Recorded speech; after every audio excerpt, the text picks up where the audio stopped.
about your love for children? At what point in your life did you realize that you had a special soft spot for children? Well, personally, it's been since since my childhood. Yes, I've always had this soft spot for little children. I've always wanted them around me. When my older siblings were giving birth, they were having children. I love to be with them. Oh, I believe that the passion developed from that stage. So it's an inborn thing for Mm, me. mm, It's mm. inborn. Then every every later in life we went to. As a matter of fact, I've never even really thought in the primary school. Most of my teaching years were in the secondary school. But because I just have this soft spot for children, for little children, so I should have started in the secondary school, but With the primary the school. passion was not. Yeah, I mean the secondary school Okay. because I run only nursery and Oh, primary okay, school. okay, Yes, I run okay, only nursery and okay. primary school. So since then, I never crossed my mind to start a secondary school because Mm. I've always loved little children. Love little So people children. have been asking me, when are you going to start secondary school? The passion is just not there to start secondary school. So Mm. it's been little children all the while. Mm. So, and I believe that's how it's going to be. For now. Yeah, for a long time. Probably. Alright, Uh, alright. At what point did you realize you were going to end up in the teaching profession? And then probably at what point again did that metamorphose into you desiring to run, a school yourself? well, at the initial stage, I never even thought of having a school because I'm a fashion person. Hmm. Yes, I started in life. I started business with fashion. Oh, And fashion wow, business, wow. yes. I had a fashion school, fashion institute. I Ah, ah, graduated many students. Yes, I was into fashion big time. So, and along the line, after you had your teaching, teaching yes, years, I mean, yes, yes. wow. The first business I had was buying and selling fashion wares Okay, before I started fashion outfits. okay. So under that fashion outfit, I had a fashion school, a Hmm. fashion institute. So I had many students. I even had, in fact, I had an accommodation. I operated the hostel. So It was very big. It yeah, wasn't just a it small was shop quite or big. something. Yeah, it was quite big. So I went along the line during those years too. But because of this passion I have for children, I decided to be having this children's promotion here and there. Even while I was into fashion, I was also into children's promotion. I called it Super Kiddies promotion. We will go to various schools. We will organize trips for them, excursions, party activities, maybe Activities. Christmas activities, or whatever activity a school wanted. We were ready to take it up with them, and then just to make the children happy. Okay. So we were doing that. We were showing. We were in fact we were even into showing movies in schools. Yes, we carry all these.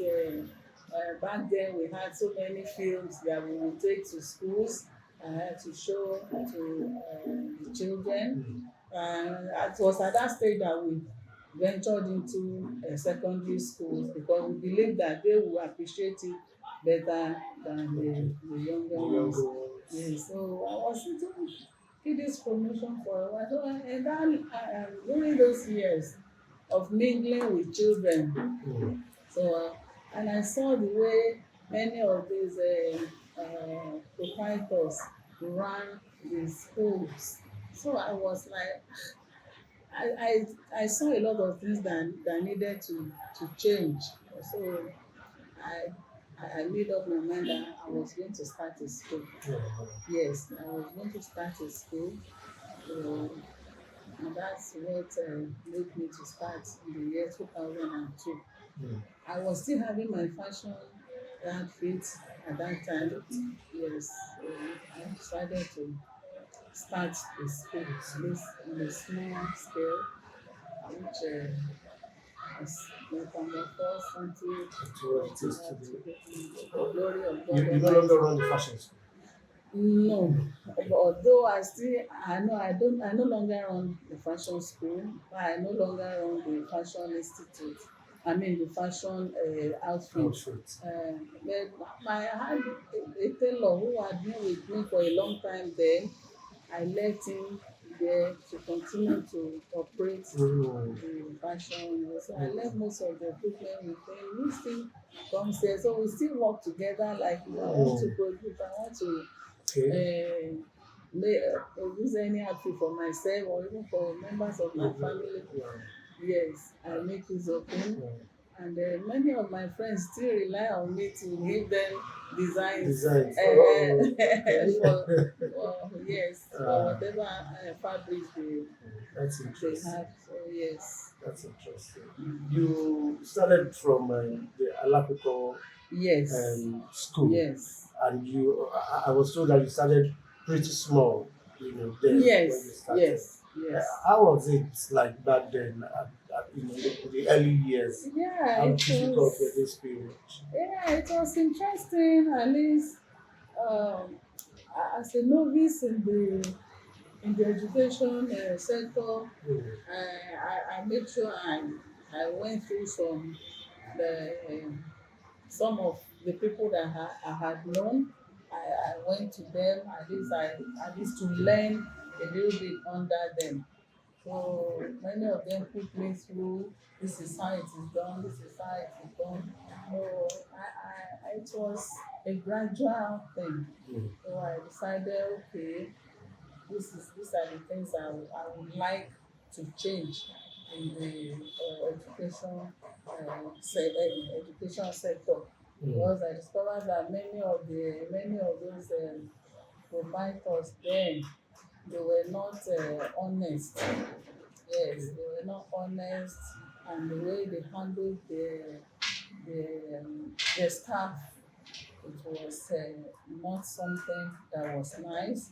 And then many of them also did not pay proper attention to the environment of the school. Okay.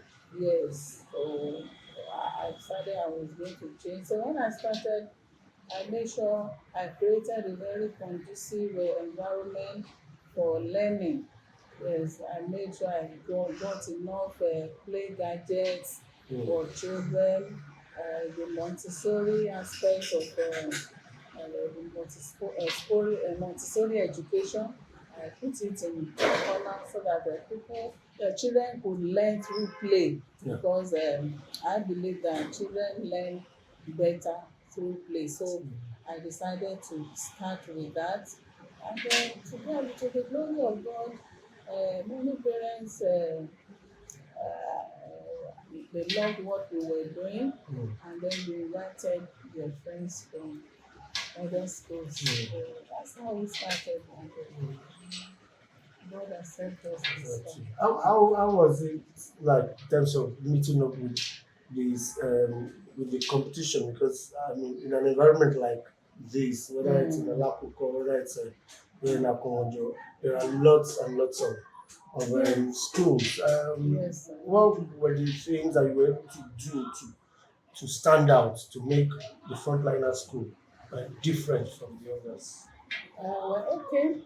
Like I said earlier, I created a very good environment for the children. When parents love what they see Mm. sometimes. So Mm. I put that into consideration. I did that, put a lot of nice things in place. And then There's this. I gave parents concession on their children. Parents that had 3 children, I made them to pay half tuition on the third child, Mm. so which they found very exciting. So at that time, nobody had ever done that in that Mm. area. Mm. So I did that for them. I gave some of them free uniforms. Then later I started with this Nelson handwriting, so which nobody was doing in that area at that time. Nelson handwriting. Yes, started with Nelson handwriting. This encouraged good handwriting Good handwriting. from the children. So when they wrote at that time, you would think that it was the white man that wrote that was there. So they call it Nelson handwriting. So it's all over the place now. So many people are aware of it now.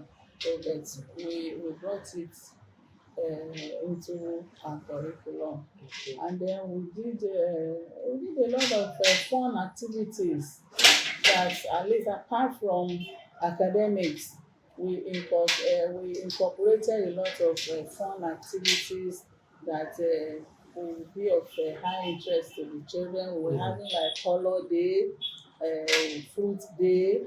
All those things were not in place then. So many activities. So it made parents to come to the school regularly to see. Okay. I mean, yes. So and Be part of they those loved activities. it. Yes, they loved it. Mm. They really loved it. There are quite a lot of things that we started to incorporate, and that endeared us to the parents. That's good.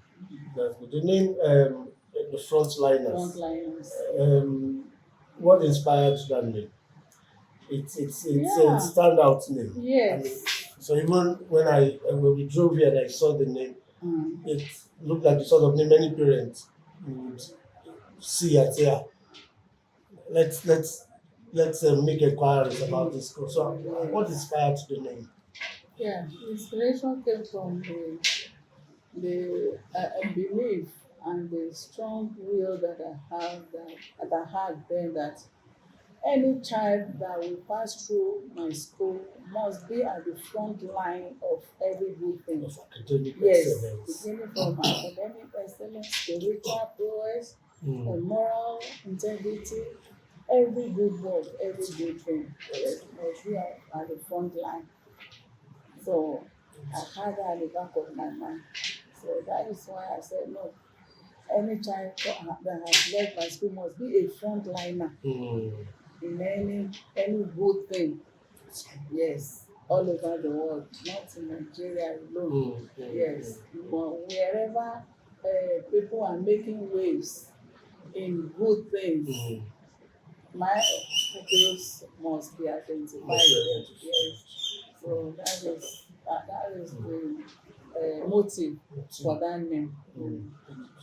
And I want to believe that it's turning It's into been a like prophecy that. that's Yes. coming, that's been Yes. manifesting. Yes, it's been like that because the testimonies I get from parents, even many of my children that have left, some of them will just message me. Some of them are abroad, they just message me, frontliners. I've even forgotten their names, their faces. Recently, I still got one message. And parents always tell me that no, the foundation that you have created in the lives of these children is second to none academically. That even morally, that they always stand out wherever they are. Yes, that whenever they move to secondary school, I get even those ones that just finished July. Many parents have told me that, Frontliners, I thank God, I thank you, because these children, they are doing very well there.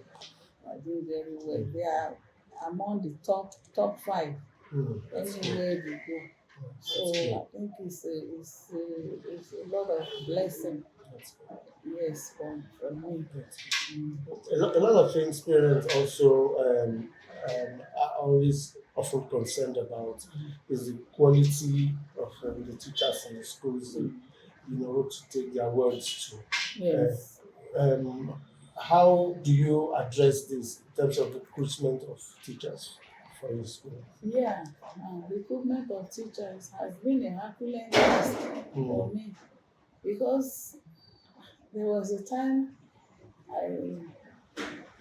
several times Mr. Timothy, you know that I always place adverts for teachers. I'm not the kind that will place advert outside teachers wanted. No, no, no, Mm. no. I always like people from far and wide, people Mm. who are knowledgeable. Who come from, and by the time they come, they turn in their applications in hundreds. Mm. It's for me to get To pick 10, the for me to get 10 or even 5 out of hundreds, it's always a great task for me. mm, Yes, so we go all the way extra to mile. make sure that yes, we get the best teachers Mm. who have educational background, Mm. the knowledge in education, who have passed through colleges of education That's at least. So they have the background mm. because it takes someone who has passed through that to understand these children, to understand how to cope with them. That's They would have correct. studied the psychology Mm. of children, That's handling correct. children, yes.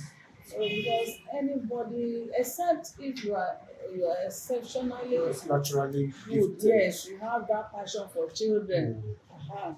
that you can be groomed into handling little children, Mm. especially these New wave generation. children that we have.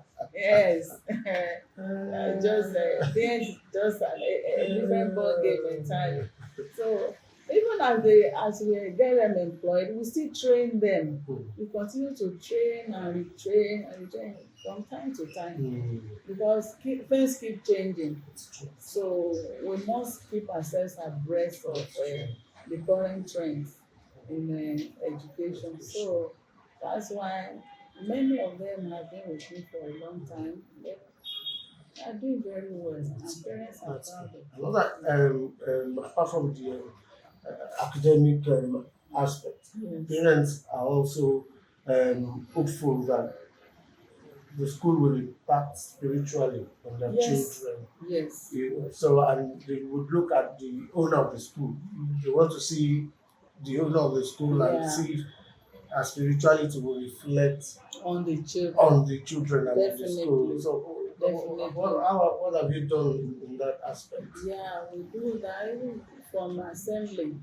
From assembly, a lot of prayers. We even have trained some children to even lead the assembly.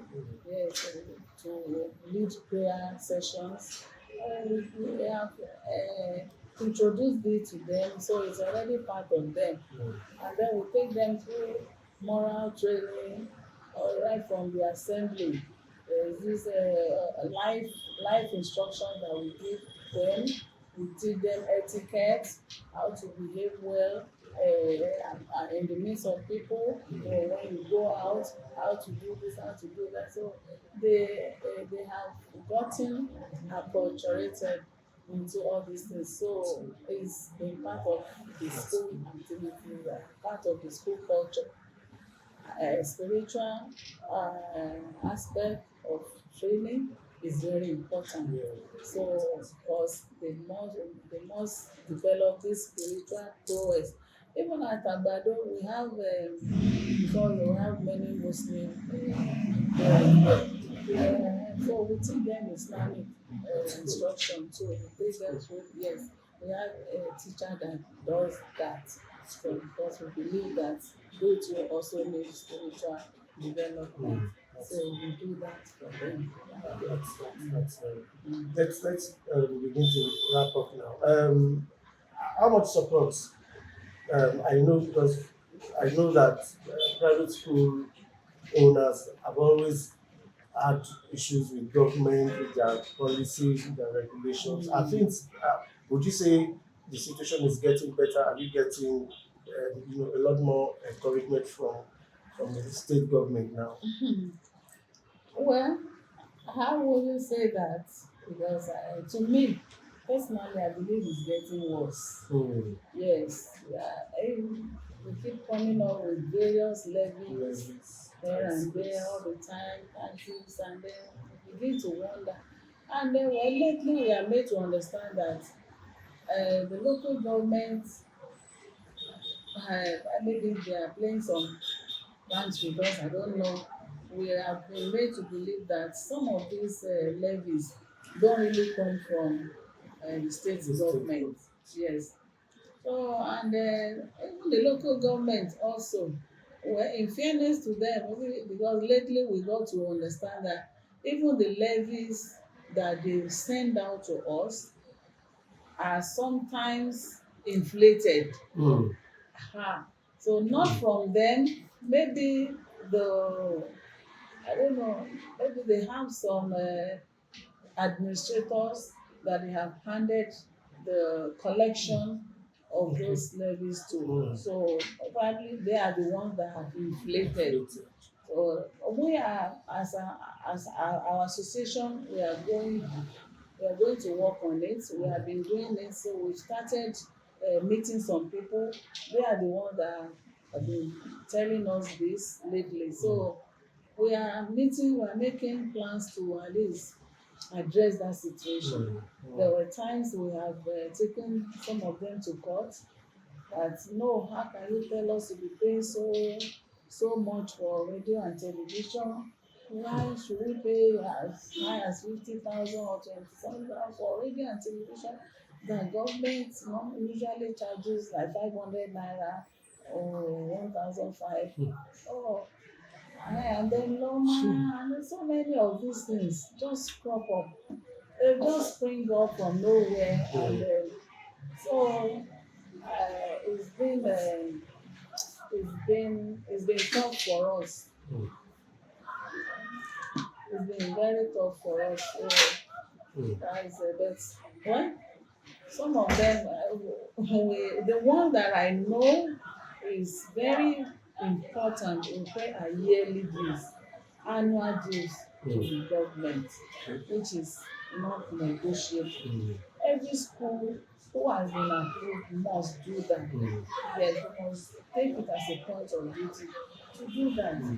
So then apart from that, we pay LASA, pay for signage, we pay so many. Then this on the transport issue, so many papers. At the time, yeah, at the beginning of every year, we will be counting like 15, 16 different types of papers that must be. Levies that must be sorted Eh, out. so they, so I don't even know. Hmm. So it's been tough, and if you don't do it, they accost your drivers on the way, and then they waste their time. They Hmm. impound their vehicles. Vehicles. With Sometimes with the children in children the inside the with the vehicle. children in the vehicles. So it's an embarrassment. So we are not finding it easy, but well, we are hoping to have a voice. It's something that I know our president of association, the national association of the national president of our association of proprietors, is doing very well, trying to address most of these issues. Then the state president also working hand in hand to address this, and I believe that God helping them, maybe by next year, well, things may be a little bit better. Yes.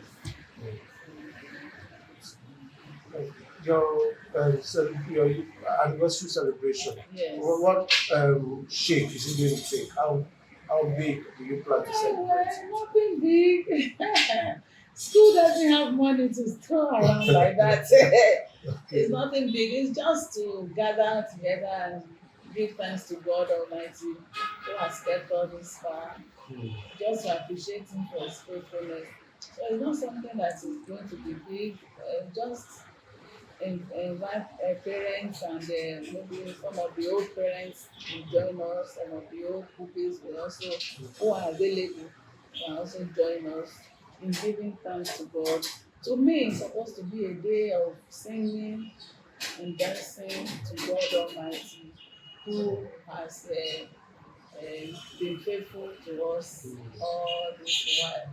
So if I had my way, I would just be singing hymns to him throughout because it has been him all the way. It has been him all the way. Mm. Were there times you thought you know you were almost giving up, especially in those early years, and you Several were almost times. thinking it's not Yes. worth it, Yes. to Several continue the times. business. Several Mm, times it has mm, happened. mm. It has happened several times. I almost hit the wall and then I bounced back Just again back. through the help of God Almighty. Mm, Yes. mm, So the Lord is worthy of my praise. I know banks have really assisted us. Yes. I must also give credit to them. They have assisted us in expanding okay. because it couldn't have been possible without their assistance. Mm, Yes. that's good. Giving us facilities, That's bought buses for us. In fact, good. I That's thank good. God for their lives. So I appreciate them. Mm, Appreciate them. that's good. Yes. That's good. But, where were you from? Where were you raised? Did you grow up in Lagos? Well, no, because I'm okay. I'm from Ilu okay. Where I was born in Ekiti State, I was born specifically Ado Ekiti. And the kids. Yes, my parents were there at that time. They were working. My father was a reverend pastor in a Baptist church Okay. at Ado Ekiti. So that was where I was born. Later they moved. They kept moving them from one place to the other. So I was born in Ado Ekiti and schooled in Benue then, now Kogi. Okay. Early years in Ghana. Okay. Yes, but when we moved from Ado Ekiti and they moved to somewhere in Akoko side of Okay. that. So from there they left for Ida in Kogi State now. Okay. Then it was in Benue State. Then, Mm. okay. Then I started, had my NC in Ilorin College of Education, Kwara State College of Education. So I was from there, after my NC, I got married. So it has been like that. And then moved to Moved Lagos. to Lagos, yes, from Ilorin. I moved to Lagos. Mm. Yes, before I furthered my education there. So that has been my journey. I've never been a Lagos girl. I came to Lagos through marriage. Through marriage. Yes.